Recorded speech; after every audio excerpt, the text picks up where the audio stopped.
Selamat pagi, Bapak Ibu Jemaat yang Tuhan Yesus kasihi, dimanapun saudara berada pagi hari ini, bersama saya lagi, Pendeta William Hermon, dalam program Rempah Renungan Pagi Hari. Kita akan melanjutkan pembicaraan kita kemarin dari Roma pasal 13, ayat 8 sampai dengan 10. Ya, Roma pasal 13, ayat 8 sampai 10.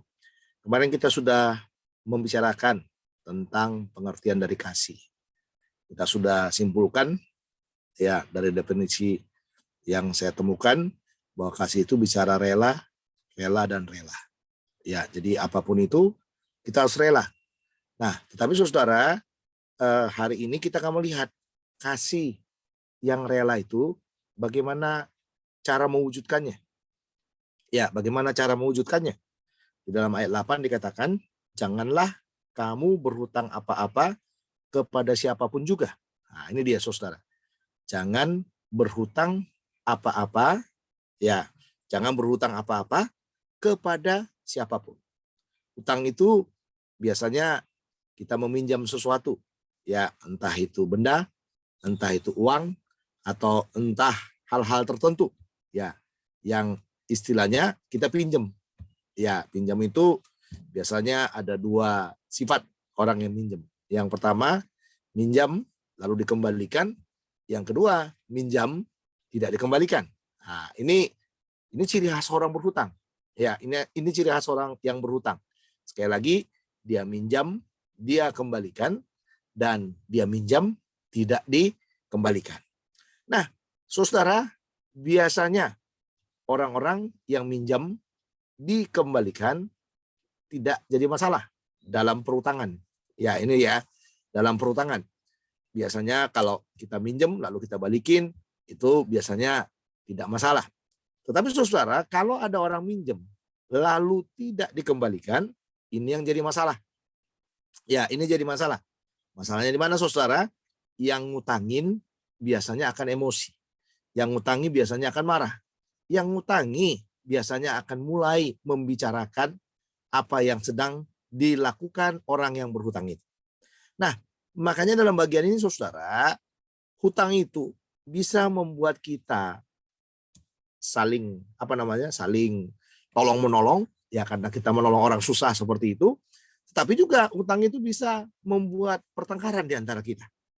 Nah, sehingga Paulus dalam bagian ini lebih bagus dia menyimpulkan, janganlah kamu berhutang apa-apa kepada siapapun. Makanya dikatakan kontrasnya adalah tetapi hendaklah kamu saling mengasihi. Nah, dalam arti begini saudara, yang saya temukan, kenapa sampai kita tidak boleh berhutang? Biasanya gini, kalau orang ngutangi, kecenderungannya akan menguasai orang yang dihutangi. Kalau orang yang berhutang, biasanya akan nurut kepada orang yang ngutangi.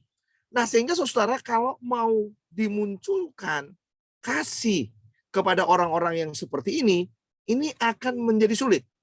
Karena orang yang mengutangi merasa dia punya otoritas atas orang itu, dan orang yang diutangi merasa dia dalam tekanan daripada orang itu, sehingga saudara waktu diminta mengasihi, mereka akan menjadi sulit.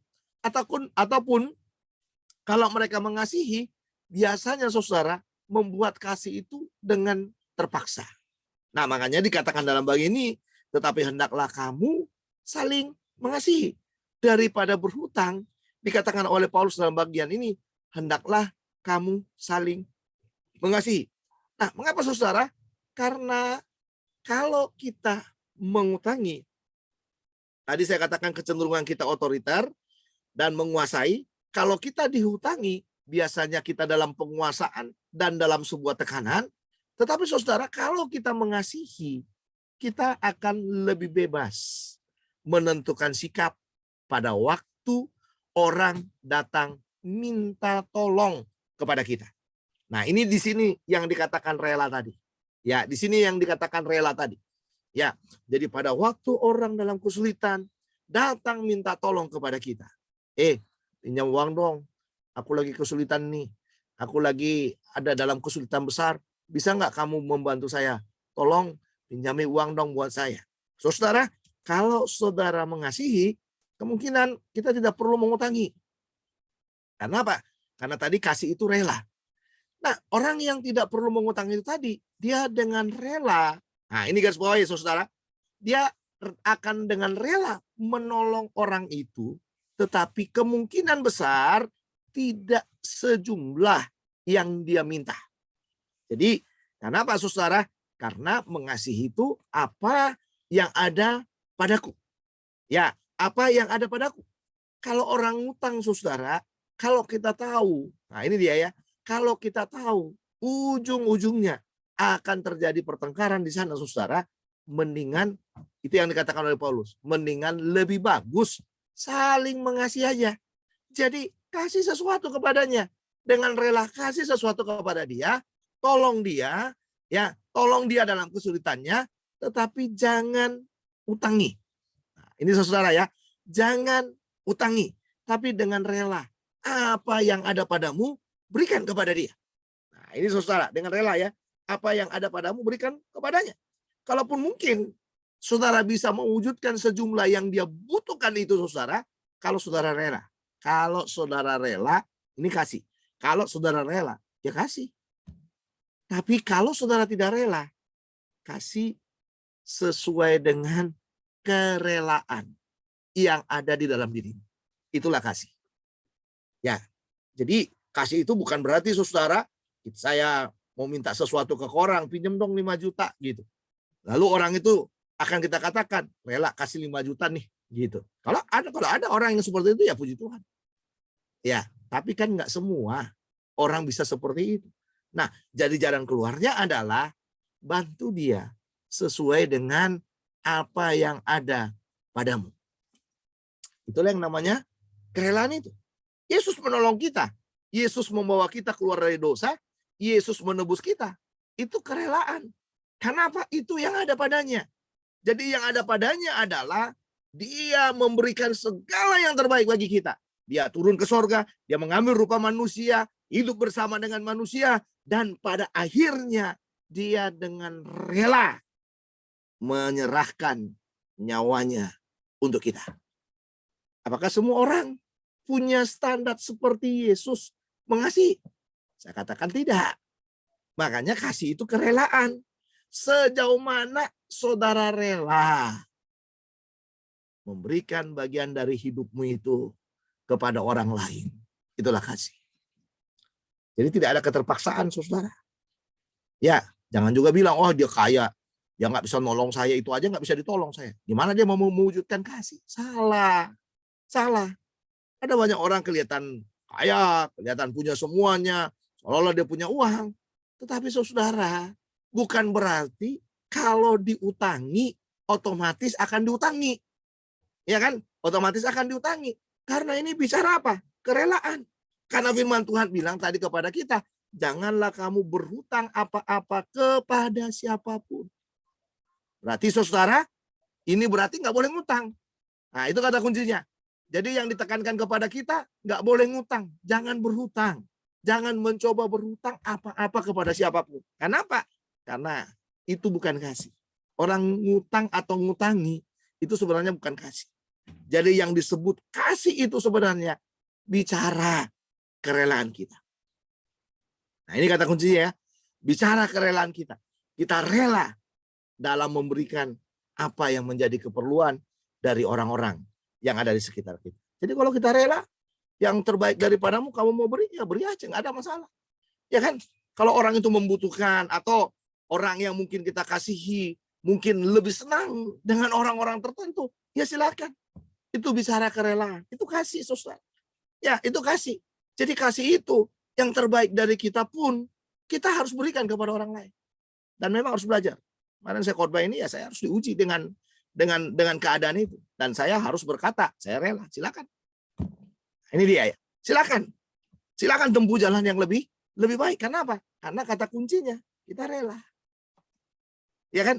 Tidak ada kebencian sedikit pun dalam hati kita. Kenapa? Karena pada waktu kita mencoba menghalangi orang dengan dengan hak ajasinya itu saudara, maka akan terjadi pemberontakan di sana.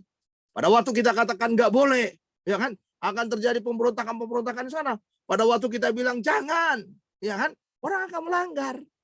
Jadi rela itu perlu. Rela itu perlu. Nah, jadi karena rela itu perlu tadi, itulah kasih. Dan makanya Paulus bilang, karena kasih itu kerelaan, udah stop, jangan ngutang. Tapi berilah apa yang ada padamu. Berkatilah orang-orang yang memerlukan.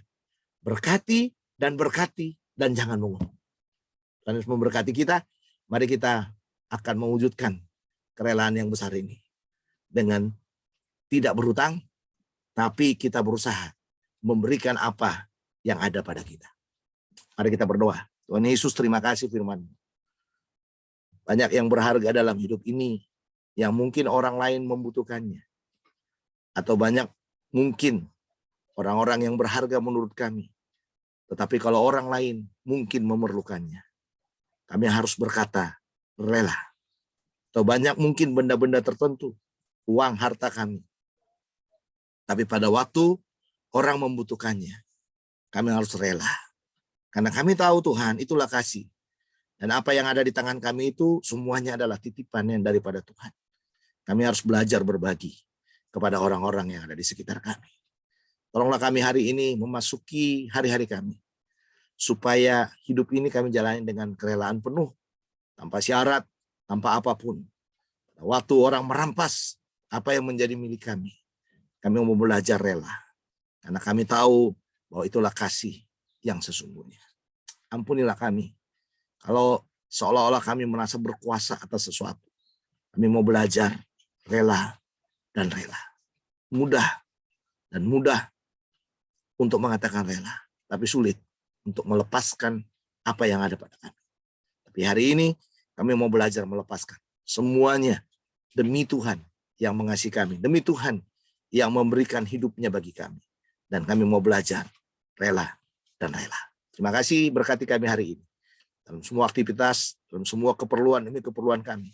Kiranya tangan-Mu mencukupi dan memberkati kami semuanya. Terima kasih, terpujilah Engkau. Dalam Kristus Tuhan kami sudah berdoa. Amin. Sampai di sini program Rempah. Saya undur. Jumpa lagi esok. Tuhan Yesus memberkati kita. Shalom.